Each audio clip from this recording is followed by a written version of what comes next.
Hey, welcome back for another episode of the podcast. This week I've got Jim Misloski. He is the Developing Leaders Director at the Missouri Baptist Convention.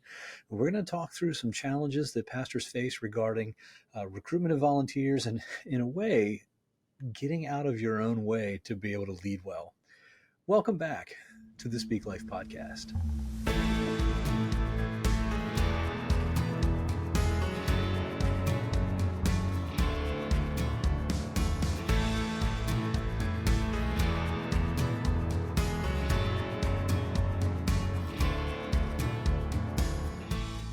Welcome back to another episode of the Speak Life podcast. This week, I've got Jim Misloski here with me. He is the Developing Leaders Director for the Missouri Baptist Convention.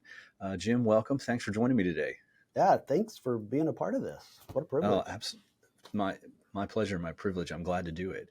As we get started, why don't you just talk a little bit about yourself, your family, your history and ministry, things like that. Yeah. So my wife, Paula, and I have been married 36 years and our 37th. We have 3 adult children, Perry, Ellen, and Davis. They're in their late 20s, early 30s. Davis and Perry are in Kansas City. Ellen's in Chicago. They're all coming home this weekend just for us to hang out and celebrate birthdays. So, yeah. Paul and I live in Jefferson City, Missouri. We met after school, both going to school at Missouri State in Southwest Missouri. I studied art and for 17 years had a career in advertising and marketing as a art director, creative director, brand manager. And then the Lord called us into full-time vocational ministry and moved us to Colorado. And so we planted and pastored churches in Colorado for 20 years. And I worked for the Colorado Baptist Convention as their state director of missions. And then the Lord called us back here to Missouri to serve at the Missouri Baptist Convention. And so I get to do that here. And my roles include disaster relief. May not sound like leading developers, but it is church revitalization and pastoral care and development. All right. So,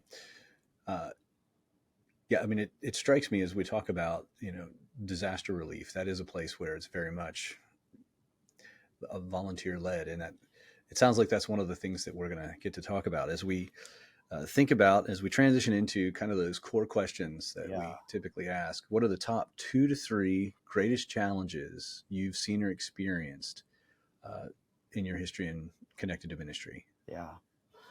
I think probably the first one would be believing that getting better and more competent in ministry was about getting better and better at doing more and more. That's what it appeared to me like that was. That was a huge thing get past, especially and then making the switch from corporate life to ministry life, corporate management and ministry management was recruiting, leading, and activating volunteers. That's a big deal in ministry. My first year in ministry was a disaster.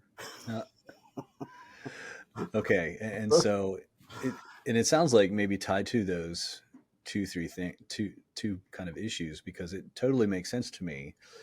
If somebody, and I'm going to use this phrasing for it, if somebody buys into the myth that growing in your skills as a pastor, and I really like your phrase, means if growing in your skills in the pastor means getting better and better at doing more and more, if somebody buys into that myth, that's going to prevent them from developing skills at getting good volunteers and equipping the saints, so to speak.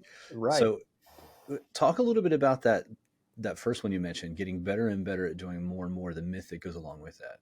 Yeah, I think when we're new in leadership in any arena, we are obviously looking at people that we admire, and it appears as they are getting so much done. And so like just the uninformed observers, like they must be really good at doing a lot.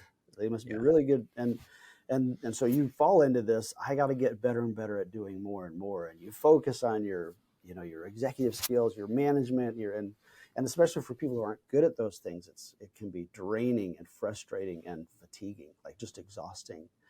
and to come to the place where you realize that it's not about getting better and better at doing more and more. It's about becoming more and more dependent on the presence and the power of God.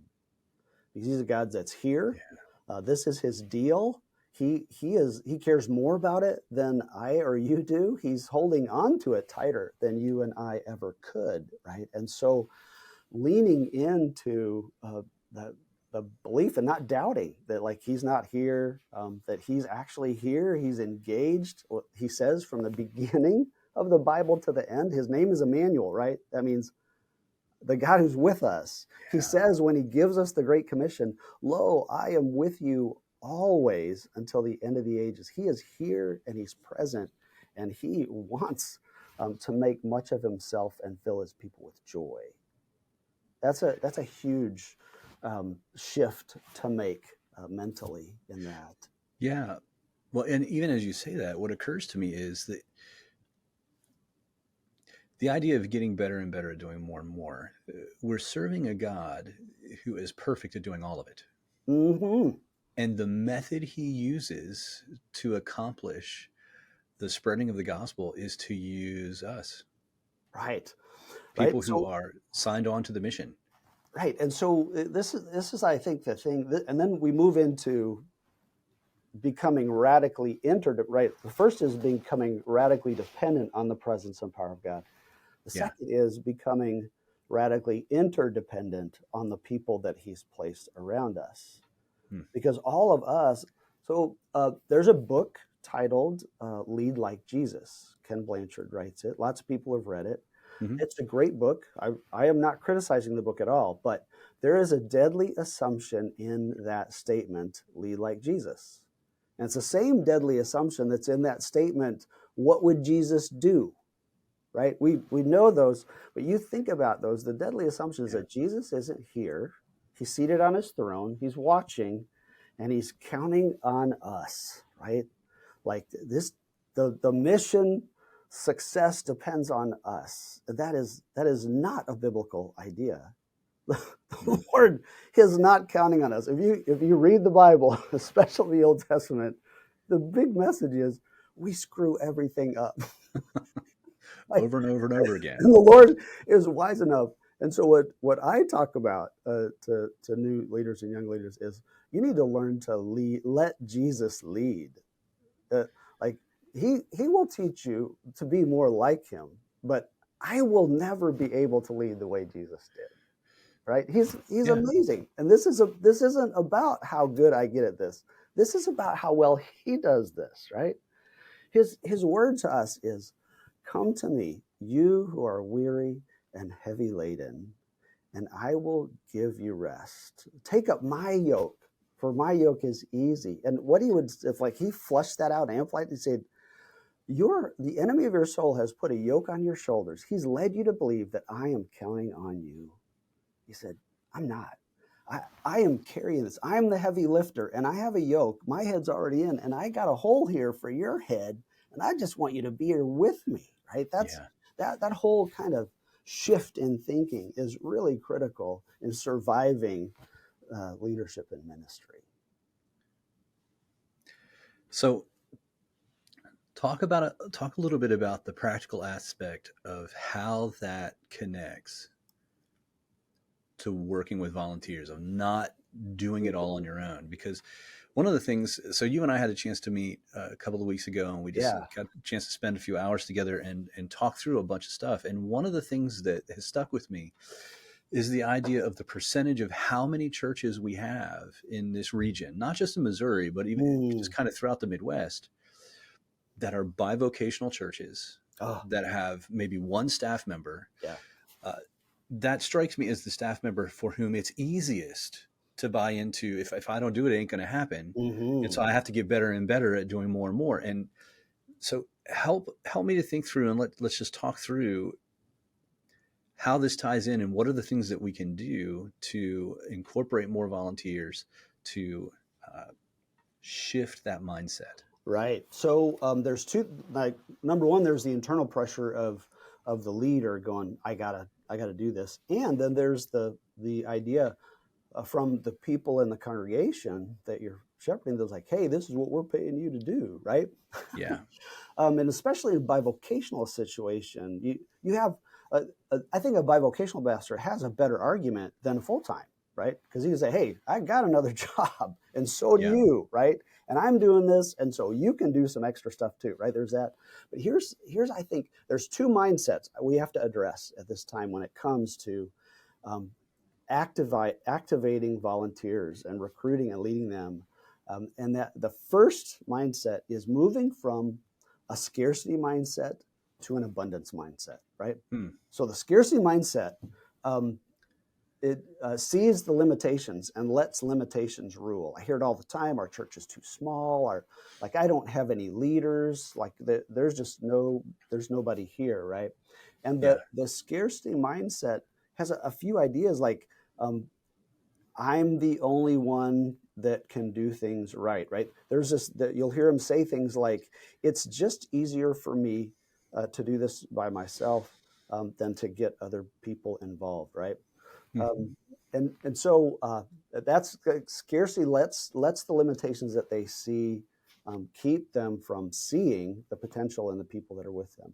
Moving to an abundance mindset, they see the limitations. They're not pie in the sky people, but they do not let limitations limit God's unlimited nature in the church, right? They believe, yeah, I've got, and they would say this, like, my church isn't, the size of my church doesn't matter. What matters is the size of my God, right? Yeah. They're like, yes, we're small, we're here, we don't have this, we don't have that, but we have the Lord. We're we're the church, we're His bride, right? We have everything we need. This is His place, this is idea. He is all over this. We just need to lean into Him and trust Him. And they see the people that God gave them as every single person as an image bearer who has been given some kind of gift to be Yeah. a part of that mission, right? And so but here's the big idea when it comes to recruiting volunteers. Most of us, because we operate out of a scarcity mindset, we recruit out of need. And you've heard this, right? Stand at the Hmm. front of the church, say, y'all, man, our children's ministry is hurting. We need Yep. people, right? And we do this thing when we're recruiting people. We give big general. We don't do specific. Like, if you say yes to helping in the children's ministry and say, we just need you to come and like be a helper, right? And then you get in there, and they didn't say how long and what the route was. And as soon as you get there, the person that's been there exhausted leaves, and now you're in charge, and you're in there for the rest of your life. Yeah. And you've just like ruined a volunteer forever. I'm never going to say yes again, right? So you want to be really specific about what you're asking people to, but at the same time, you want to recruit them out of vision, right? So a scarcity mindset says, oh, we just need people. Would you come help us? The abundance mindset says, hey, we're doing an amazing thing. We are Yeah. discipling the next generation. Would you like to be a part of discipling the next generation? Right? You recruit people out of vision, not need. People will not respond to need. They want to be. They are at church because they're a part of the kingdom of God. That's something that's Yep. so much bigger. They want to be a part of something big, right? So you recruit out of vision. You need to be able to cast a compelling vision, and then ask people individually. Not the you do the all call with big vision, but you recruit people one at a time. Hmm. And you go to them with a very specific description of what you're asking them to. Here's what we need you to do, and here's how long we need you to do it. Would you pray about this? And Yeah. I'm going to come back and check in with you in a week and see what you've heard from the Lord. And you go back to them in a week and say, hey, how's it been? And even if that person says, you know what, I don't think this is for me, you say, thank you. Thank you for praying about this, asking the Lord for this. I'm going to be praying for you that He leads you to the right place of service here. But thank you so much for considering ours. And then you move on to the Yeah. next person, right?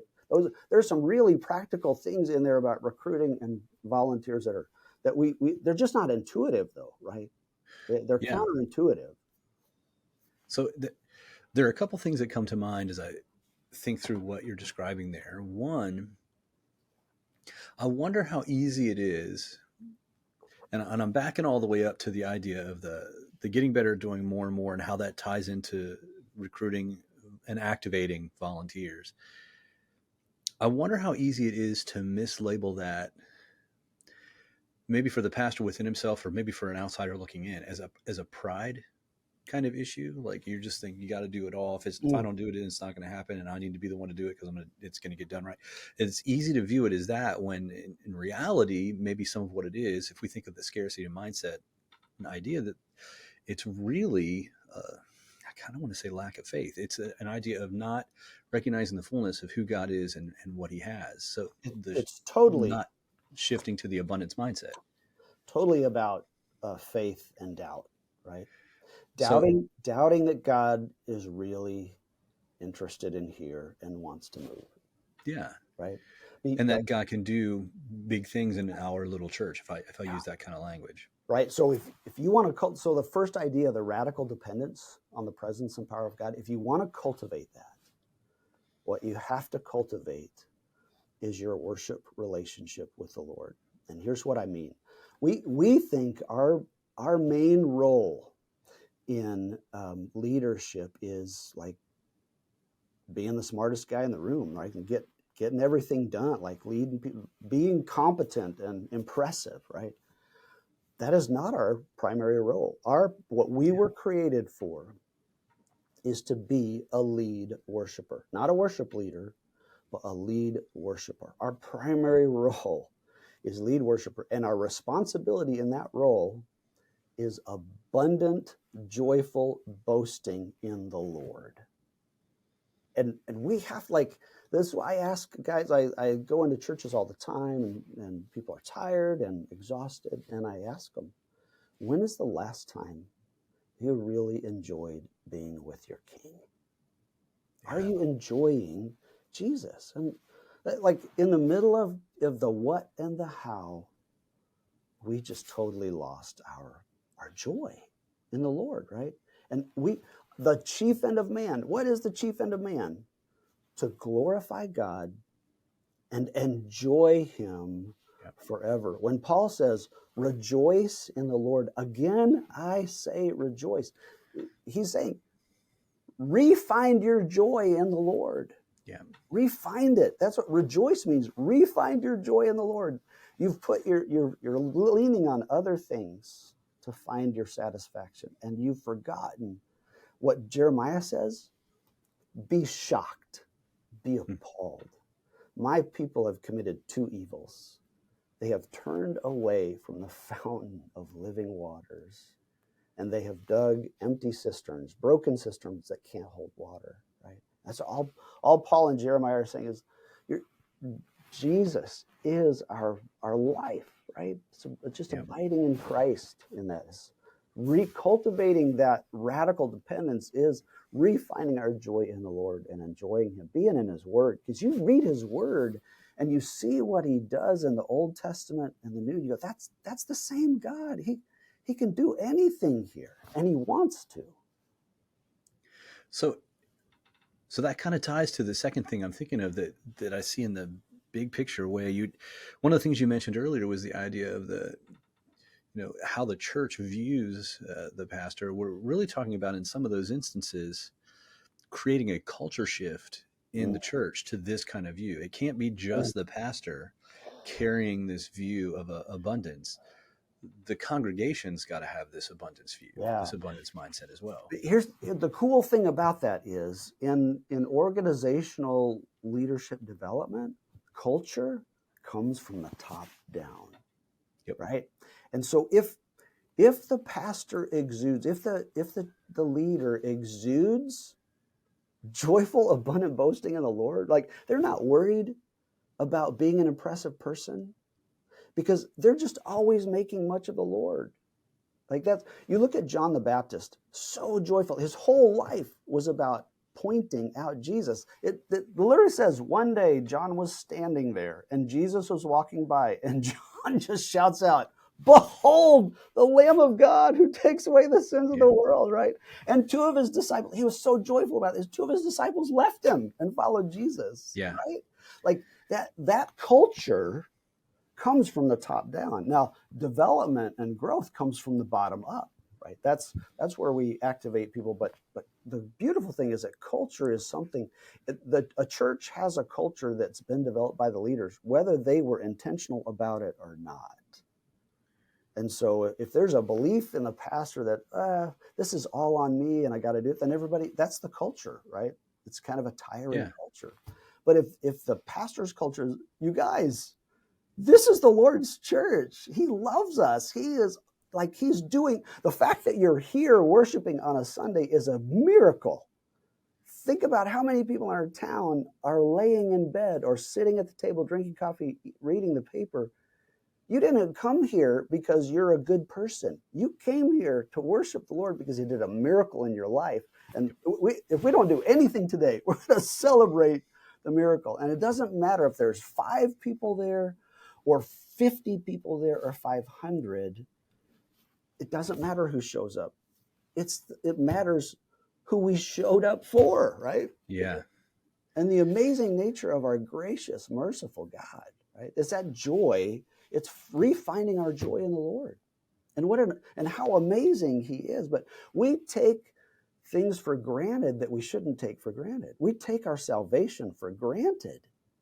When we've walked with the Lord for so long, we get to believe like, I actually had something to do with finding him. I remember my first testimony was when I found the Lord, and it didn't take long for me to go, I didn't find him. He found me. I didn't even know I needed him. Yep. And he pursued me with some beautiful people who said, hey, Jim, right?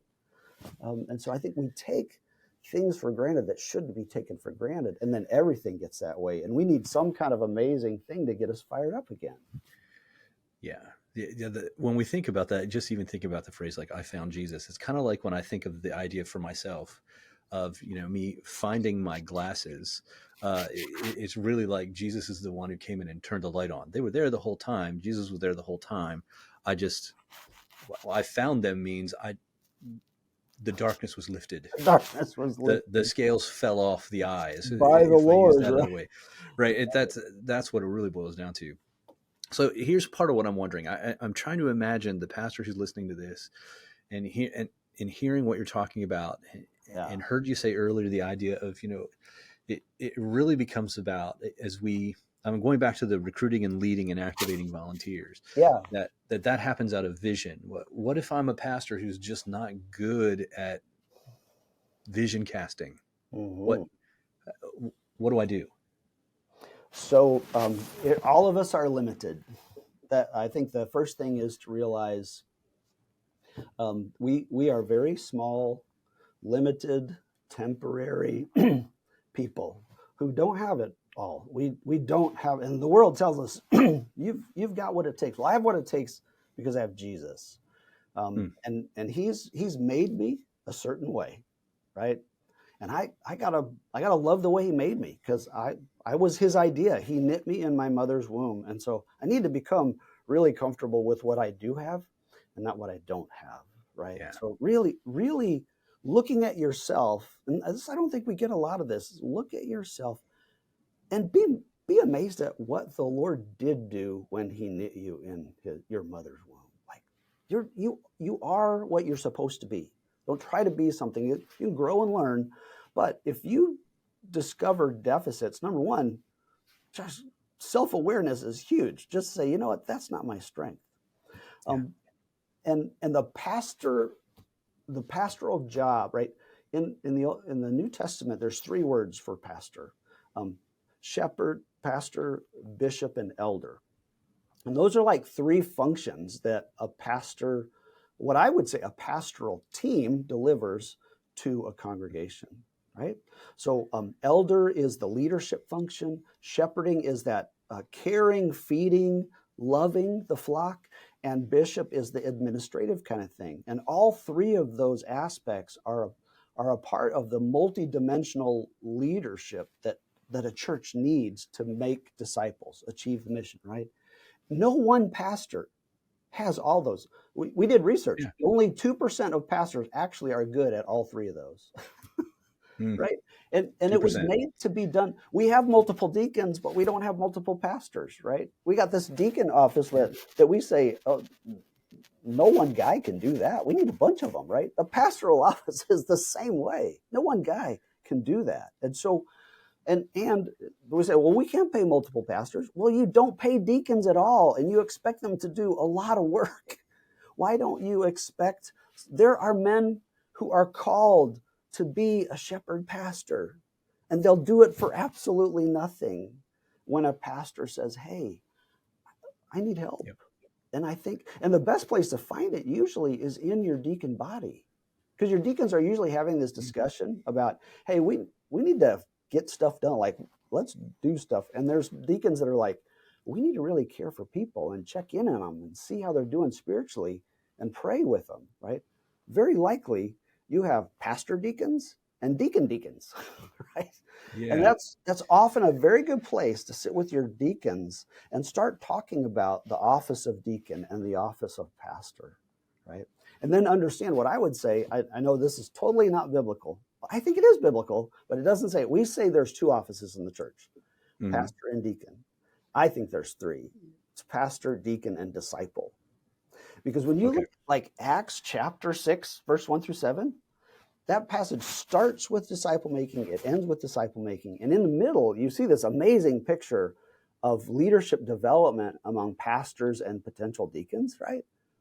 If the pastors and the deacons, if the outcome of their leadership is not making disciples, like encouraging the body to make disciples, you really need to evaluate what you're doing as pastors and deacons.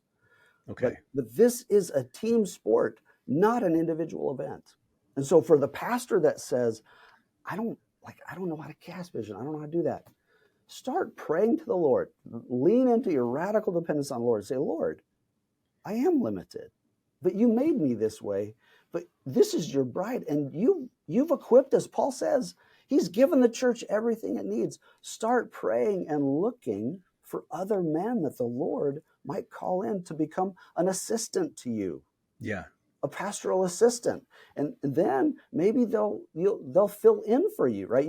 They start seeing you prepare sermons, you show them how to do that, and you have to go out of town sometime. And instead of calling your director of missions and asking them for some pulpit supply, maybe the Lord wants to develop that in your church. Because here's a big shift that's got to happen in this. And it's the mindset that goes from getting stuff done to developing people. So many of us, all of us start as, hey, we got to get good at stuff. And that's being competent, right? We all want competence. That gives us credibility. I want to get stuff done. But we get stuck in just we get stuff done. And we see the world through that lens. And so we see people as, can you help me get stuff done, right? And people start to feel just being used. A pastoral leader has got to shift from that mindset to, I am not a get-or-done person. Yeah. I'm a person developer, right? And you start seeing every problem. You don't see problems as this has to be fixed. You see problems as opportunities to make disciples and develop leaders. Because instead of asking, how do I get this done? You start asking, who do I invite into this to help achieve this? Who needs to grow and develop, right? That's a huge shift in the way you look at people, because your concern is, what is the Lord doing in them and how does he want to develop them? That's my job, is to make everybody in the room smarter. The gospel, the beauty of the gospel and our amazing God is that I don't have to be the smartest person in the room. Yeah. I get to be limited, created, temporary. This is about his amazingness, how impressive he is, not how impressive I am. And I get to look at the people around me and go, Lord, what did you do when you made them? Like, what are you going to do here? And your job is to make disciples and develop leaders. So with that being said, it sounds like part of what I'm hearing you say there is there's a need for the pastor to have at least some level of self-awareness of where their strengths and weaknesses lie. And at the same time, have an awareness of who God has placed around them and how God has created those people, to be able to recognize and capitalize on, hey, this is something I see God has built into you, to be able to, take this on in our church, to work on vision, to just having strong discernment, have your primary focus be on ministry to others. And so it really takes that level of awareness, Yeah. and there's a humility that goes along with Oh, that, yeah. and a deep faith that goes along with that. Yeah. So humility, number one, is you can't manufacture humility. The way we pursue humility is joyful, abundant boasting in the Lord. Mm-hmm. Like when you're making a big deal about Him and a big deal about the people around you, then you don't have to work on Yep. humility. If your job is Yep. to develop and lift up, right? That's where humility starts to show up, right? But this is also the place where we talked about, the person that says it's easier for me just to do it than it is Yes. to get somebody else lined up. Because here's a real challenge I faced, and I didn't know I did this, but I looked at everybody around me as just a flawed version of myself. Mm. Think about what I just said. Yeah. It's really sad. I looked at people around me as just a flawed version of myself, and every time I look for somebody to help, it's like nobody does this as well as I do. Nobody does it like I do, right? Yeah. And when I would try to help somebody like get in here and do it, I was just telling them like do it like I did. I didn't know how to say, here's what needs to be achieved. Can you figure this out? And let them do it in a different way because they're totally gifted and differently than I am. They have Yep. better and they won't do it like me. They'll likely do it better than I did it, right? Yeah. But I had this thing like this is how it's got to be done, right? And it was sad. Yeah. There's got to be a willingness to let go and allow others to be who God's calling them to be, to do what God's calling them to do, recognizing that God is the one who, like we said at the very beginning, has the tightest grip on it. That God is the one who knows exactly how it needs to go, and it might not line up with what I'm thinking, and that's okay. Yeah, that's the empowerment delegation dilemma, right? I I I try to give things away, right? But the assessment question we always use when a leader's moving into either a team group leading role is, Mm-hmm. can you trust the Holy Spirit in other people? Trust Him in you, right?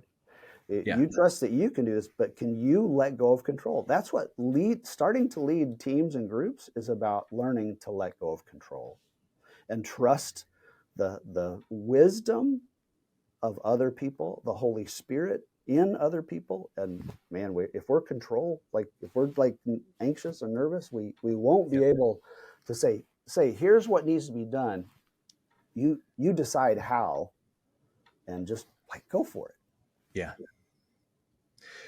Oh, Jim, I hate that we are out of time because this is a good conversation. I wonder if there's room down the line for a separate conversation. Uh, I'm stuck back on that idea of how to get that.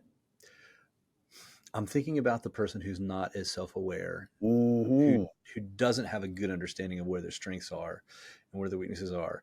I wonder if there's room for a conversation, a longer conversation, really about what are some good tools to use, Yeah. and really taking the time to evaluate several different tools. Because I have a feeling you're familiar with some, and I know I'm familiar with some, Yeah. and to be able to talk that through and just give pastors some very practical advice on, hey, here are some things to look at. Here's some things you can do uh, to gain a better Yeah. understanding, to be able to look at this well. I agree with you, Bill. Like that conversation, I think you'd say it's about relational and emotional intelligence, Mm, right? yeah, That's especially that emotional intelligence. How well do I know myself? How do I know? How well do I know the person God knit in my mother's womb that is me? yeah, Yeah, that's a big deal. I'd love to talk about that with you. I'd like to hear what you know, and like we could compare notes, because I think yeah, that's such a that's a huge issue, and it is a real deficit that we see in some of our leaders. And I have had a huge deficit there, right? yeah. I know I had a huge deficit there. Probably the biggest thing, and it's not the thing that everybody can do. The biggest thing I did that helped with that is I went and got a master's degree in counseling. There you go. It really took the time to study it, because through that, God showed me some things about me that I don't know that I would have seen otherwise. Yeah. And my wife will happily confirm that I'm a very different husband now than I was before I went through Yeah. that process. And so I think there's probably room to talk and glean some things that don't take an Yeah. entire master's degree to Right. get. Yeah. Some And real accessible things. yeah, yeah, I think so. Uh, Thanks again. Thanks so much for being on the show with me today. Let's plan on getting together sometime, at some Yeah. point in the future, to have another conversation about this. I think that would be Yeah. fantastic. Bill, thanks so much. This was fun to do, and Absolutely. I'm forward to glad more. you're able to be here with me. And for all of those who are listening, thank you for joining us here. We will have a new episode for you next week. God bless.